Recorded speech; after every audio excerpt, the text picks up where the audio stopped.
नमस्कार मित्रांनो, बांधकाम कामगार योजनेची जर आपण नोंदणी केली असेल तर आपल्यासाठी एक मोठी खुशखबर समोर आलेली आहे.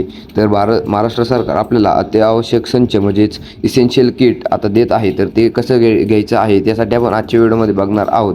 तुम्ही इथं बघू शकता की अपॉइंटमेंट घेण्यासाठी येथे क्लिक करा. जर तुम्ही याच्या आधी त्या संचासाठी अपॉइंटमेंट घेतली नसेल तर तुम्हाला सर्वात आधी अपॉइंटमेंट घ्यायची आहे. ती अपॉइंटमेंट कशी घ्यायची असेल तर इथे क्लिक करायचं आहे. क्लिक केल्यानंतर तुम्हाला पुढे जाताल, पुढे तुम्हाला तुमचा जिल्हा टाकायचा आहे आणि तुम्हाला तिथे जाऊन संच घ्यायचा असतो. त्यामुळे तुम्हाला जागा तिथं सिलेक्ट करायची आहे. व्यवस्थित तुम्ही ज्या एरियात राहता तिथला एरिया तुम्हाला सिलेक्ट करायचा आहे.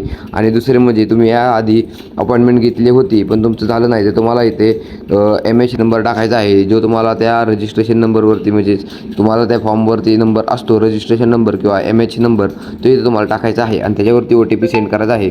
तुमच्या नंबरवरती OTP येईल, तो OTP इथं टाकायचा आणि परत तिथनं तुम्हाला रिअप्लाय करायचं आहे. तर यासाठी ही झाले पहिले इसेन्शियल किटसाठी. तर आपण आता दुसरं बघूया. तर ही आहे सेफ्टी किटसाठी म्हणजे सुरक्षा संच वितरण.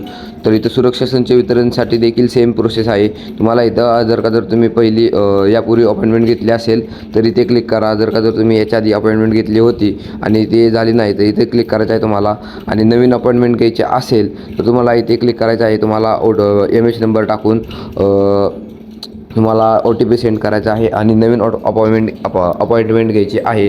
आणि घरच्या वस्तूंसाठी जर तुम्हाला हे करायचं आहे, ते बघू शकता गृहयोगी वस्तूसंच मागणी अर्ज.